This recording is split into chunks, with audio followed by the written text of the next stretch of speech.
Pastaj erdhi Napoleon Bonaparte, I cili dhe ai gjithashtu, por nuk shkon. Pastaj këtu analogjia. Aty ndalon.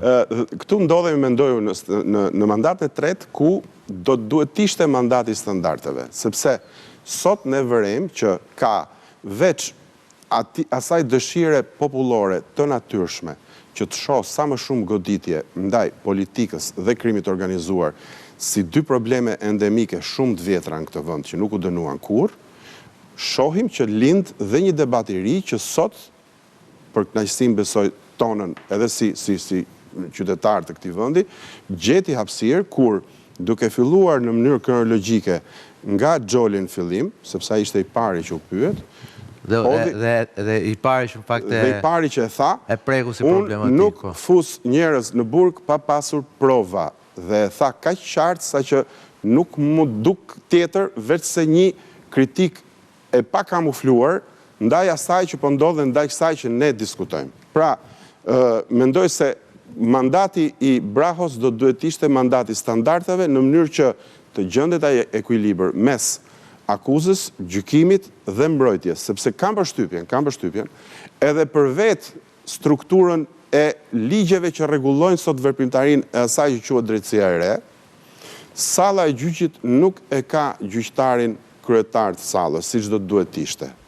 Kjo është për arsye e vetme se kalojmë pastaj ka ai afërmend është noter, është fiks. Ai kthehet. Atë pra thash gjykatësi me varin, të thash.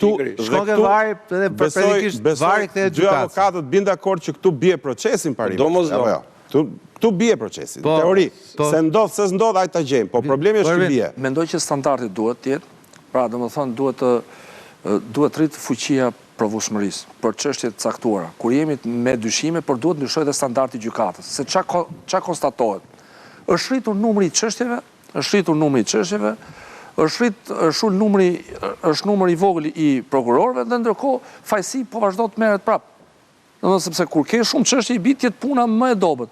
Pra, edhe gjykatat kanë ulë standardin. Duhet rrit standardi I provueshmërisë.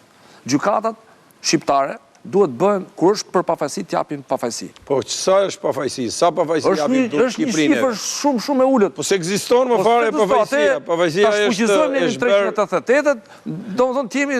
Vetëm të gjykohet se sa fajtor janë.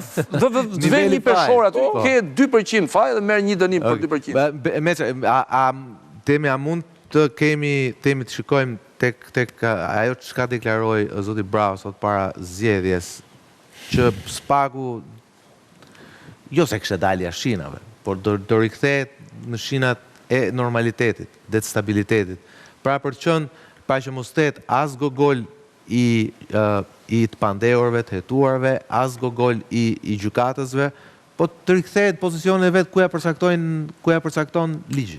4 artikulimet e qarta të Brahos, në fundit janë një material që ne sa herë të dalim, do të vendosim spakun për para këtyre 4. Pra edhe si kur ai të mos tentoj të shkoj drejt objektiva që tashmë me drejt thot Mingjozi janë elektorale, pra ai po futet një proces edhe është më I miri në botë, pastaj kur të marr pushtetin do ndryshoj, po këto të 4-ta janë material në këtë tavolinë që ne gjithmonë do t'i kemi shinjesër. Deri dje si kemi patur. Deri dje nuk e kemi patur, prit vërtetës. Tani unë do të kap 2 probleme që me interesojnë brenda tavolinës që u trajtuan. Është problemi I pari I masave të rënda të sigurisë dhe ajo situatë kryeministrinë e prokurorëve, sepse sot u evidentua qartë fare që politikën brenda prokurorisë bën ajo tavolinë atje. Ajo s'bën as si politik, lutem. Po, jo, me ligj ata janë. Po me ligj ata janë. Pra me ligj. De facto janë ata bëjnë politikën e kuadrave, ata bëjnë de facto pin kafe. Vetëm pikërisht. Një minutë tani. Unë po marr ligjin pikërisht, ai nivel nuk mund të bëj politikë. Sepse ai nuk ka integritetin vetvete dhe ajo që mua më shqetësoi sot, ishte niveli I atij institucioni, I përfaqësimit të atij institucioni. Ai institucion duhet të ishte tmerrsisht dinjitos dhe pyeti që do të bënte edhe ato që po u futëm tani te pyetjet. Aty duhet dridheshin prokurorët. Po prokurori duhet ta ndjente veten. Aspekti infrastrukturës është më problematiku. Po, ka rënë po s'ka më po standardet forumet që drejtojnë drejtësinë e re. Po s'ka kontroll. Le ta themi, më fal, do të themi gjë hapur kontroll. Do ta themi tani. Të gjithë kanë frikë. Po, kaq. Kanë frikë, thonë. Kanë frikë. Të gjithë kanë frikë, edhe ti ke drejtë. Si që tha dhe kongresmeni amerikanë, janë 200.000 dosi, ishin 16.000, shkun 200.000. Të gjithë. Dhe kur dalin të shifrat janë shifra. Shifrat janë shifra. Unë them janë më shumë se 200.000. Lavet janë lafe, shifrat janë shifra. Janë më shumë se 200.000 dhe nuk e ngre kur zonë. dhe kjo do vejë edhe Të më gjithë keq. kanë frikë, por të gjithë në sistemin e drejtësisë i kanë frikë prokurorët. T'ju pyes fare, nesër është kushtetuesja? Po. Ka frikë kushtetuesja? Si është? Të gjithë kanë frikë. Si mendoni? Jo, kushtetuesja nuk ka shumë frikë, po kushtetuesja të keqen më të madhe ka që është e politizuar. Është politike. Mirë, dakor. Unë kam i frikë tjetër, avokat. Në editorialin tim, ditën që u vendos që do shtyhesh të 12 ditë, unë pa ta thënë atëherë, kush ka nerva mund edhe që... Sot në buxhet shqiptare, ku numri i të paraburgosërve është më i madhi në botën perëndimore. Është rasti ideal, sepse kam dëgjuar Dje Berishën, i cili ngritet çështjen e cënimit drejtave të njeriut dhe arsyen kryesore që ai ngrinte ishte pikërisht ky fakt. Natyrisht Partia Socialiste ka problem sepse është partia në pushtet dhe ka problem se dhe buxhet e ngarkuara përsëri janë sforco për qeverisjen.